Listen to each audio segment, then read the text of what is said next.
For anyone who was a child in the 90s and 2000s, most of us had a core pantheon of children's books that we read or were read to us over and over again. Goodnight Moon, Frog and Toad, Harriet the Spy, Strega Nona, George and Martha, Where the Wild Things Are, and much more. These stories taught us important life lessons and nurtured our imaginations. For me, Frog and Toad especially really captivated my imagination and still does, not just due to the charismatic illustrations and characters, but because of the vivid love between the two main characters, Frog and Toad. The care and understanding that Frog and Toad have for each other, the whimsical but small and peaceful life that they lead together. Admittedly, when I was very, very little, I was a little off-put by the illustrations because I found them a little scary looking, the same way that I felt about the frogs in the Don Bluth Thumbelina movie. Honestly, I felt that way about a lot of 70s and 80s animation and illustration, probably because the 90s and 2000s were comparatively so much brighter in color. But as I got older, I grew to see Frog and Toad's charm, which is really exceptional, as it is with all of the books I listed, because other than being wonderful core pieces of childhood literature for thousands, if not millions of children, they all have something else in common. All of the authors were, or are, gay. And really, there's nothing odd about that. The arts in general tend to attract queer people in higher numbers than other fields. If you throw a pebble in a room filled with 6 gay artists, you'll hit 7 gay artists. So it's really not surprising. But what's actually interesting is the way that each of these authors lived their lives, hidden or not, and how the way they loved made its way into the books that they created, telling stories of the sorts of love and way of living that kids who would identify with that may not have otherwise gotten to see. Just how queer was the literature of our childhoods, and how have things changed? Come learn with me. But first, let's chat about an issue that I ran into, not just doing this video, but in my day-to-day life as well. Whenever I do a video like this one where I need to cover more current events and not just things that happened over a century ago, it is absurdly difficult to find reliable sources. Today's media and news landscape is a very fraught one, and it's hard to tell up from down or how left or right your news sources are leaning, which is why I've been using today's sponsor recently, Ground News. And it's not only made my research much easier, it's made me a much more well and responsibly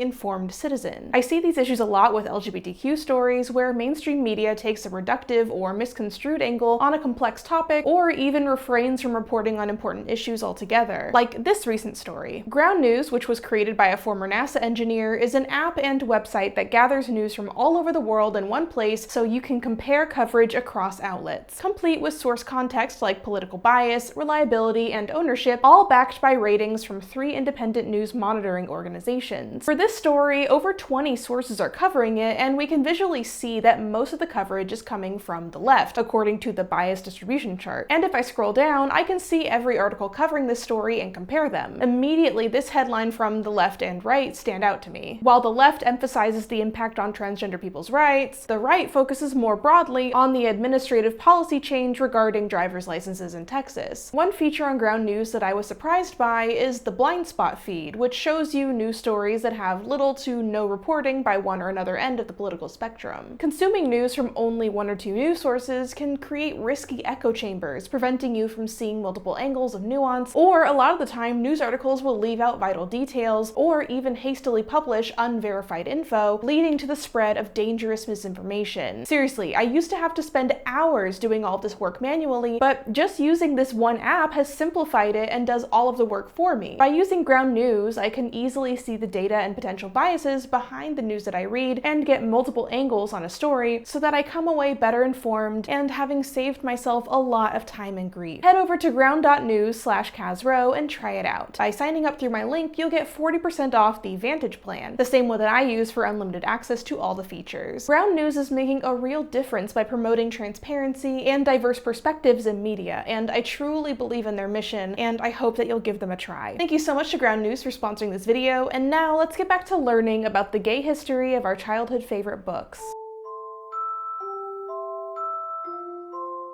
As Tyson Pugh writes in Innocence, Heterosexuality, and the Queerness of Children's Literature, children cannot retain their innocence of sexuality while learning about normative heterosexuality. This is the fundamental issue at the core of politics surrounding queer representation in kids' books. As long as children are aware of heteromantic love, of their own parents and the parents of other children, of the endless multitude of hetero love stories for children made by Disney and fairy tales and cartoons, they're inherently exposed to the topic of sexuality even when oblique discussions of sex itself are obviously not involved. So why is it suddenly a problem when queerness is involved? Why is it harder to explain to your child than heterosexuality? Of course, a lot of this comes from straight adults' inherent assumption that all queerness is overly sexual in nature and that it's a form of perversion.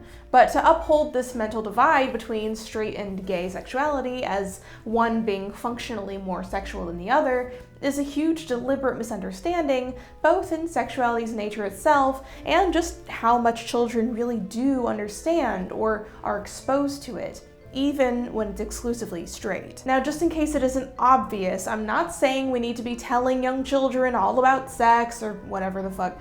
Don't put words in my mouth. I already know some of y'all are gonna try to. But when it comes to children being aware of queerness, how would it not be literally the exact same thing to explain to them in the same normalized and child-friendly way that we do with straight love? The reason is the conservative use of the child as the shield in social debates about sexuality is rarely actually about the well-being of children.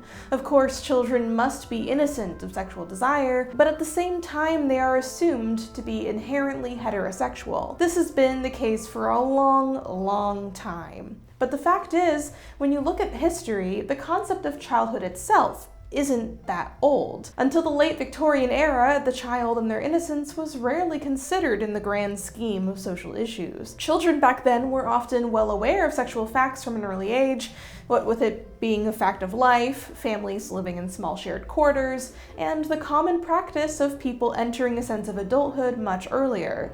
Children often worked, left home, and took on important duties as soon as they reached adolescence, if not earlier. So as the modern nuclear family took form following the Industrial Revolution and family life became more isolated and suburbanized, over time the concept of childhood continued to become solidified. Because it was less common for children to be working or taking on familial duties in the newly formed middle class, children were at least allowed to, well, be children. Spend those growing years learning, playing, developing a sense of identity. To protect this new privileged era of life, we must obscure all suffering and adult topics from them. But since absolutely no one with a conscience would argue that a child must be exposed to potentially harmful things, it became an obvious route to use children as a soundboard for societal issues. And thus, the child became a tool for social conflict.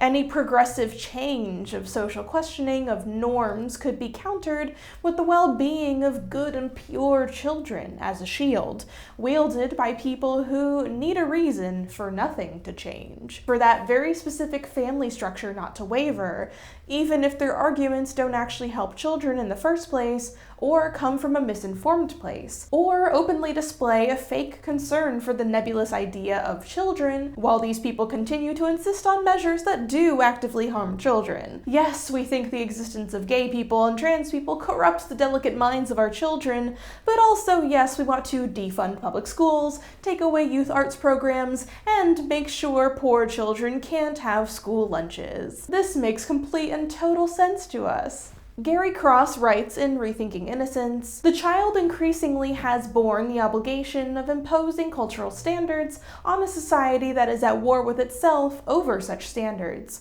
Sheltering innocence may be more about the deep moral conflicts among adults than the needs of children." It brings to mind the major social war over things like sex ed, with many conservative parents worrying that sex ed both takes away agency from parents to teach their own children and encourages children to have sex. But we know from well-documented evidence that in practice, well-written sex ed curriculums lead to less unsafe sex and teen pregnancy, better youth understanding of their own bodies and others, and a more intellectual awareness of interpersonal relationships. We have just as much evidence showing the other side, where abstinence-only sex ed, or the absence of sex ed altogether, in fact leads to a huge number of problems: increased prevalence of STIs, teen pregnancy, the increased likelihood of children to be groomed by adults, and higher rates of child abuse. But these parents are convinced that sex ed is like teaching kids how to have sex or something, rather than basic biological and safety facts that everyone needs to know. Because we all have bodies, you need to know how your body works. Because you have one. Imagine having a car and not knowing how to drive. But the quiet part that no one wants to actually admit is that the backlash against sex ed isn't actually about protecting children. It's a conduit for a larger culture war. That's why every other issue about queerness circles around to being a think of the children type issue, and it hardly ever makes any sense when subjected to even an ounce of scrutiny. Tyson Pugh continues, "Certainly many young boys and girls are taught that the opposite sex is unappealing. Girls are too prissy for boys, and boys are too icky for girls, or so these stereotypes proclaim, and thus the sexes are segregated. Playful disgust for and teasing suspicion of the opposite sex becomes some of children's earliest lessons in heterosexuality. Girls go to college to get more knowledge, boys go to Jupiter to get more stupider, and so forth. Children are taught from day one to stay away from each other outside of homosocial circles, with a distinct assumption of inherent heterosexuality that prompts parents to go, 'Oh, her first boyfriend,' or 'he's such a ladies' man,' to toddlers when they make friends outside of that. The assumption of children's inherent straightness is what instigates the fear of their loss of innocence, of any knowledge at all of sexuality, because straight adults usually believe gayness to be inherently a form of sexual perversion or hypersexuality. Then it's even more dangerous. If heterosexuality is inherent, it's only one step for a child to consider the existence of sex. Therefore, if a child realizes they're gay, they must have first considered straight sex and then the yucky taboo gay sex. My God, that's so many more steps! But that's a naturally flawed way of looking at it. Most children think of gay or straight relationships as purely romantic, on the same level, the way that it's depicted in cartoons or picture books. It's the adults who project a sense of perversion onto that experience. My personal experience as a queer child was, I think, a pretty good median litmus test. I grew up in a very heteronormative environment.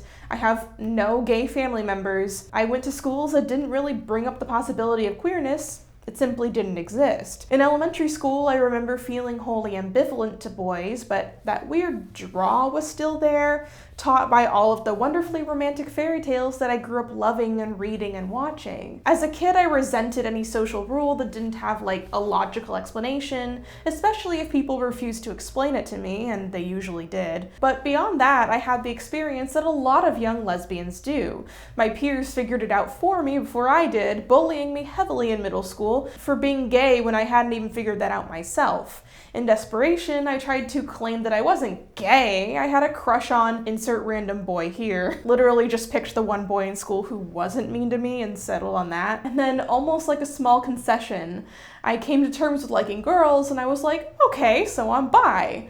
But like, I was also really smug about not being boy crazy like my peers were. Not suspicious at all. And within about 3 months of figuring that out, I realized that me and men just straight up don't vibe, and I was in fact a lesbian, and my middle school bullies were correct. But as far as media influencing this goes, I really don't think that any media in particular did or could have. My first exposure to gay characters in cartoons was in middle school, and it was Toya and Yuki in Cardcaptor Sakura, and before that it was less that I was sensing queer subtext in things, and more that I was really suspiciously interested in staring at Flora Winx Club and illicit Neopets for long periods of time for some reason. And for some reason, I hated Dimitri from Anastasia, but because he gets with Anastasia, I wanted to be him, and for some reason, I didn't want to date Mr. Darcy, but because he gets with Elizabeth, I wanted to be him. And for some reason, I wasn't interested in Milo Atlantis romantically, but because he gets with Kita, I wanted to be him. Are you seeing a pattern here? Anyway, I digress. dress. Kids become gay even without exposure to queer media, and when kids are exposed to queer characters in kids' media, it doesn't make kids more gay. It makes already gay kids come to terms with things easier, allows them to love themselves a little more. It makes straight kids less likely to bully their peers. It teaches kids about acceptance, about the diverse breadth of love and human experience. If I had had media like we have today when I was a kid, I probably would have hated myself a little less. I probably would have had a lot less trauma. But I'm sort of preaching to the choir, right? No amount of logical argument from the viewpoint of love and empathy will change the mind of someone who has already decided firmly that being gay is just flat out wrong. These people don't care if gay children hate themselves, are bullied and miserable. They see those things as a necessary evil on the path to a child hating themselves into repression, into perceived normalcy. They would rather their gay child be depressed or even dead than try to expand their own worldview. And especially in children's books of the last 100 years, this friction is so tangible. Characters as children are often markedly homoromantic and bemoan the impending onset of adulthood because it would mark the beginning of their heterosexual lives. These themes are extremely prominent in stories like Peter Pan, Anne of Green Gables, Little Women.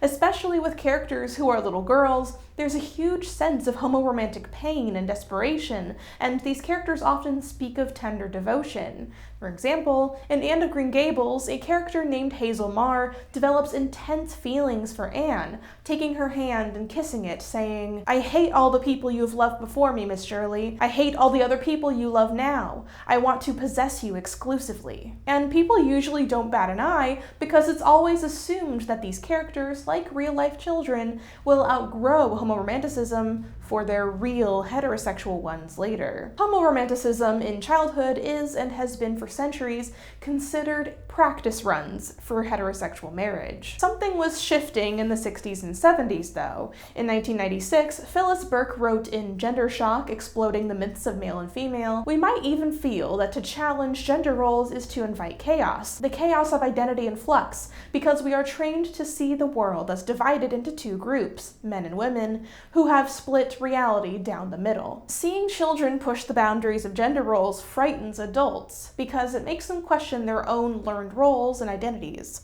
If a child does not follow social gender rules, they're considered deviant, and that reflects on the parents as possibly deviant as well, which obviously is stupid all around, but conservative circles really do think like this. Follow the rules. Follow the rules and we'll be safe. Follow the rules and peace will reign. Right? What the hell kind of peace depends on people hiding their authentic selves, being forced into a box, being threatened with violence if they don't? The decades following the mid-century saw a lot of upheaval in this realm on the perimeter of the gay rights movement and second-wave feminism. In 1980, gender identity disorder was officially classed in the APA manual, ironically the same year that homosexuality was actually removed from the DSM as a mental disorder. As the gay rights movement gained momentum, a reactionary backlash arose to counter it. People like Frank M. Dumas published books in 1979's Gay is Not Good, which wailed about homosexual militants and had a whole chapter about how you can keep your child from becoming gay. Before that, in 1977, Anita Bryant emerged from the Florida swamps to spearhead the Save Our Children campaign, which fought a recently passed ordinance that banned discrimination based on sexual orientation. 200,000 Miamians told their elected officials they wanted no part of a law which protects homosexuals in jobs and housing. Unfortunately, this bitch was successful, and her efforts were a major factor in Florida's persistent homophobic legislature ever since. And the 70s at large saw a huge upswing in conversion therapy programs aimed at programming young boys to become heterosexual. And obviously, the media that children consumed was suddenly subject to scrutiny, people fearing that books could make their kids gay. Two of the main books that fed into that discussion were William's Doll by Charlotte Zolotow and Oliver Button is a Sissy by Tomie dePaola. William's Doll tells the story of a young boy who desperately wants to have a doll to play with. While not actually all that transgressive by today's standards, it still harkens to an issue still prevalent today with the bizarre separation of gendered children's toys. I'm so sorry if you can hear my cat crying outside the door. She won't stop. Oh my god. Hilariously, in the end, when William's grandmother gets him the doll, it's spun as, predictably, him practicing to be a father. Not gender transgression, no, don't worry guys. William is still straight and normal. But it did open the door for more thoughtful books like Tomie dePaola's Oliver Button is a Sissy, the story of a young boy who would rather dress up, dance, explore nature, and read than do traditional boy activities like sports. After being bullied for tap dancing, he absolutely slays at the talent show and then everyone likes him. Again, fairly reductive of a complex issue, but it's a kid's book. And more importantly, it was made by a gay author, who we'll talk about in a minute. Hilariously, even though it seems extremely tame, Oliver Button was still banned in some schools for being, quote, anti-sports. But in the end, the book is semi-autobiographical of dePaola's life. And that's what makes it even more of a significant piece of queer history. So, in this contentious environment, a number of gay activists and writers were hard at work making beautiful literature for children. They didn't have any sort of gay agenda, nor did they seek to deliberately expose children to open queerness, but the queer themes certainly floated through, naturally,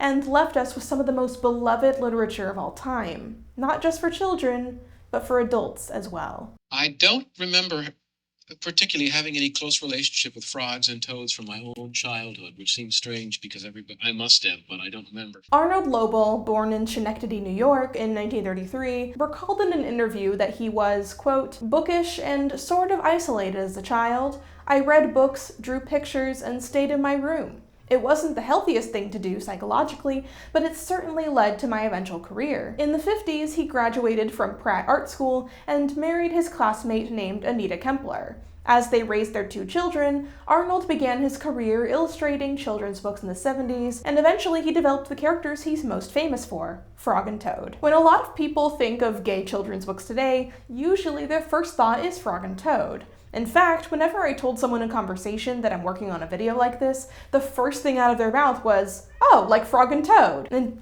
yes, of course. It's so obvious once pointed out, maybe even before, much like how people look at Bert and Ernie from Sesame Street and are like, well, surely they're a gay couple. If it walks like a gay couple and talks like a gay couple, it must be a gay couple. And then we got confirmation that one of the main creators behind Bert and Ernie created them with him and his gay partner in mind. So, Frog and Toad similarly channels Arnold's hidden dreams, his closeted gay desires. Look who won't shut up. You gonna be quiet? Frog and Toad live together in a simple, pleasant, and loving life in their cozy home in a rural, beautiful setting. They take care of each other, go on small adventures, appreciate living in each other's company. There's something rather significant in the author's choice in depicting his characters as amphibians. David Rudd writes, animals are frequently used in children's literature as a way of eliding problematic issues, which include those of ethnicity, sexuality, and childhood as a dependent site. There's no oblique sexuality in the Frog and Toad stories, because there doesn't need to be for something to be queer. It's there because Arnold Lobel used the stories to channel his feelings. Arnold and Anita divorced in the 80s when he came to terms with being gay, and until his death from complications from AIDS, he had a male partner. Some argue that Frog and Toad's relationship, quote, possesses the fervor of childhood friendships when we are not bound by authority or physical need, which I don't think actually contradicts a gay reading of the characters. They're good analogies for people because we're alike, but we are so different. There's something about the fact that they are so close and yet so different. Arnold Lobel, like many gay writers of those days, wrote them mirroring that feeling, likely because, as I discussed earlier, childhood is the last time we're encouraged, actually, to have extremely devoted, passionate homosocial relationships. The Frog and Toad stories, therefore, act as an extremely effective example of a very healthy homoromantic relationship, and they provide swaths of gay people with an idealistic dream of domestic bliss, in a world where loving each other is wonderful because your gayness is accepted, so much so that it's not even mentioned. It's intrinsically a part of these characters. But not all obviously gay-coded characters are so quaint. Some are a good representation of, well, be gay, do crime. A good spy never gets caught. A good spy never gets caught. A good spy never gets caught. The 1964 novel Harriet the Spy features in its protagonist of the same name a wild, tomboyish girl who imagines herself a spy, in particular spying on adults.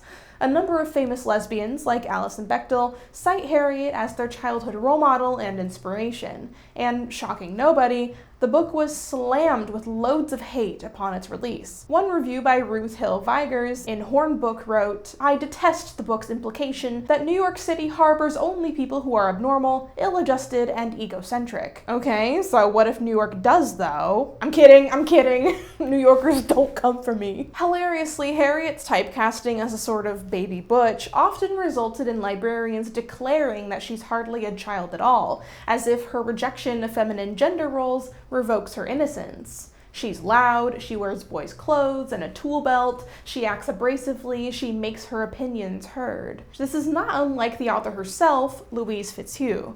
An out and proud butch, Louise wore lovely tailored suits and often went by Sport or Willie.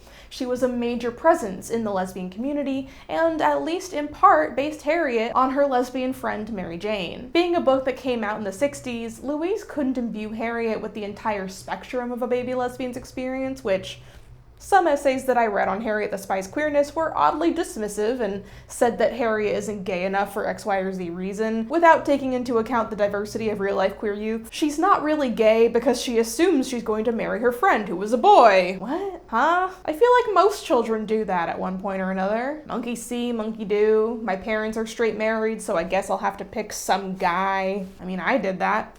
More than once. Feeling the assumption that straight marriage will happen to you, so you settle on some guy. Shoot, a lot of lesbians back then went into adulthood doing that, and actually did get married and spent years miserable. So no, I don't think Harriet actually disqualifies herself as a baby butch for any reasons that people have come up with that seemingly normalize her. Once again, the queerness is there because it flows from the author. And as Harriet's governess tells her at the end of the book, in the process of making yourself who you're going to be, quote, sometimes you have to lie. I do not believe that I have ever written a children's book. I don't know how to write a children's book. How do you write about it? Can you be quiet, please? Please be quiet. Oh, honey. Another gay author centered in New York was Greenwich Village resident Maurice Sendak. He lived there with his partner Eugene Glynn, and there he produced some of the most treasured kids' books of all time, Where the Wild Things Are, In the Night Kitchen, Higgledy Piggledy Pop, and more. Born in Brooklyn in 1928 to a Jewish immigrant family, Sendak grew up under the shadow of immense family loss in the Holocaust. He also struggled with poor health.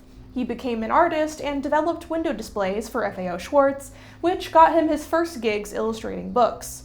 Saul Braun writes for the New York Times in 1970, Sendak admits that his illustrations of children are a curious admixture of Brooklyn remembered and shtetl life in Poland fantasized, never actually experienced but passed on to me as persuasive reality by my immigrant parents. Sendak firmly kept his gayness secret from the world and his family, advertising his partner Eugene as his good friend and roommate. There's this interview he did in 1966 that I just love so much. He's just giving basically a show and tell presentation of his favorite tchotchkes in his studio, and in the most flat tone ever. It's so good. And I have such strong memories growing up watching the animated 1975 Really Rosie movie featuring scenes from Chicken Soup with Rice and In the Night Kitchen, and music sung by, of course, Carole King. But as he would elaborate in later years, his rather sad and tumultuous childhood led him to create books for children that did not shy away from fear or from darkness. Although almost none of Sendak's work ever implies homosexuality, it was not afraid of exploring queerness in other ways. Its openness and Sendak's deep understanding of human fear and desire. It's really quite beautiful. Artists have to take a dive, and either you hit your head on a rock and you split your skull and you die, or that blow to the head is so inspiring that you come back up and do the best work you ever did. But you have to take the dive. In the great green room, there was a telephone and a red balloon. Other gay authors led much less quiet lives. Margaret Wise Brown, the author of Goodnight Moon and The Runaway Bunny, was so radically opposite from her serene books. She was a big spender and world traveler, an avid hunter, and an unabashed sapphic woman. Margaret had a distinct philosophy surrounding children's literature. Rather than tales that direct pointed moral lessons, children are more interested in stories about things and feelings that are tangible. Objects they know, like apples and clocks. Feelings they know too, like sleepiness and fear of the dark. Born in 1910 Brooklyn, also another member of the Brooklyn crew, Margaret grew up with a very comfortable life and had a relative freedom to grow a large personality. And by that I mean, she had anger issues for some reason. When she was shipped off to Switzerland to attend boarding school, she discovered her attraction to women.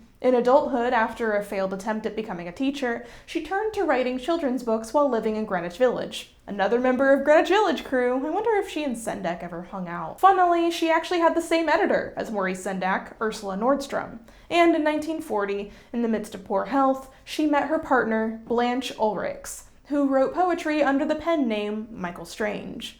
Blanche was also divorced from the actor John Barrymore, grandfather of Drew Barrymore. They moved into coinciding apartments on the Upper East Side and led an extremely fascinating relationship detailed in Margaret's diary. Like Margaret, Blanche had anger issues and didn't really respect Margaret as an artist, but nevertheless they were together until Blanche died in 1950, 3 years after Goodnight Moon was published. Only 2 years later, Margaret became hastily engaged to a Rockefeller, and a few months later, sadly died young, at 42 years old, from complications relating to a blood clot. When she and her final fiancé met, she had said to him, "I hope to write something serious one day, as soon as I have something to say. But I am stuck in my childhood, and that raises the devil when one wants to move on." Oh my god, when I was talking about Frog and Toad, I forgot to bring up that I have the Frog and Toad book. It was sitting right here. I'm so tired. It's been a hell of a week, guys. Anyway, literally one of my favorite purchases, this copy of Frog and Toad. It's very exciting to be working for children. I can't deny that I get thrilled when these kids love my books. It's the best job in the world. One of my favorite books as a kid, and still today, was Strega Nona by Tommy DePaola. I even use Strega Nona postage stamps. I love it so much. I love Tommy DePaola's work, and it's not hard to realize why after I found out that he was a gay man. He once said in 1999, "I was called sissy in my young life, but instead of internalizing these painful experiences, I externalized them in my work." He knew from an early age that he wanted to, quote, "be an artist, and I'm going to write stories and draw pictures for books, and I'm going to sing and tap dance on the stage." Much like Margaret Wise Brown, Tommy found that children weren't as interested in moralizing tales as they were about more down-to-earth ones, the stories that were based off of his own experiences. But it's never been overtly gay, unless you look at this little twink, because as he told the New York Times Style magazine, if it became known that you were gay, you'd have a big red G on your chest, and schools wouldn't buy your books anymore. So his queerness was expressed in the details, and I feel like it's definitely tangible. I'm so sorry about the cicadas. Jesus, first my cat, now the cicadas. This video's a mess. You can see how much heart is in his work, how much love is there. He only began to speak openly about being gay in his 80s, shortly before his death. Tommy DePaola died after a fall at 85 years old, while being treated in a hospital during the height of the early COVID pandemic. For young children, it's all right. In fact, maybe we should find a place and just sit, look, and be quiet. George! Martha? There's something really special about George and Martha. These two goofy hippos who dress up in clownish faux luxury clothing, who one would assume are a married couple, but are in fact just best friends. The hippos get into many goofy hijinks and adventures and pranks. Born in San Antonio, Texas in 1942, the author, James Marshall, got the idea for George and Martha one afternoon while his mother watched the play Who Was Afraid of Virginia Woolf, and created his two hippo characters based on the main characters. Being Texan heavily inspired his art. He said, "I was born practically in the Alamo, so I'm about as Texan as you can get." Many of the settings in his work reference the Texas landscape, and people that he knew in his childhood appear as side characters. His intention with George and Martha was to give children an example of friendship. Sometimes you fight, but you can resolve disagreements and still love each other. Marshall was very close with Maurice Sendak, so they explored instructional and emotional themes in their work in similar but very unique ways. Neither shy away from conflict in their characters, and in fact, the conflict is what's so captivating to children. And another syntax similarity, being on this list, Marshall was a gay man. Tragically, he died in 1992 from AIDS at 50 years old, but kept that and his own homosexuality a secret, even in his own obituary, due to the disapproval of his family. But his legacy in George and Martha still captured some of his queer spirit, in my opinion, in depicting these rambunctious hippos who could be read at first glance as a heterosexual coded couple, as merely best friends. Marshall challenged the norm in heteronormativity and gendered relationships. It's obvious he was able to do this through using animal characters, like Arnold Lobel. Anthropomorphism is a very effective shield when exploring radical or queer themes in youth media.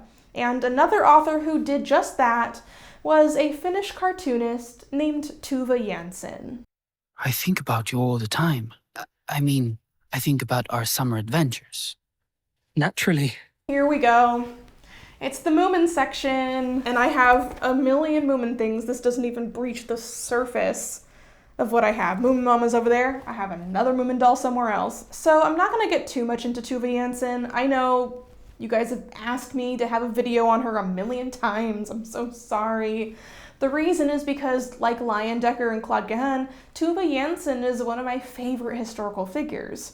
I'm putting her off because I want to make her a standalone video that is as wonderful as I feel about her, because she's so special to me and so is her life's work, the Moomins. I'm deeply, deeply in love with the Moomins. Tuva lived in Finland and was a really fascinating person, being almost openly bisexual. Her most lasting relationship was with her life partner, Tuulikki Pietila, who was the inspiration for the Moomins character, Tuutikki. And her boyfriend before that was the philosopher Aatos Virtanen, who became the inspiration for Snufkin, my personal favorite character in the series. The Moomins as a series is markedly queer in many ways, but many fans won't take long to note the special relationship between Moomin and Snufkin. It's pretty blatantly queer-coded and sweet, and like Frog and Toad or George and Martha, Moomins was able to get away with these obvious queer themes due to its use of non-human creatures and anthropomorphism. So yes, Moomin's gay, and I promise I'll do a video on it. I know you guys hate me when I do that. Forgive me.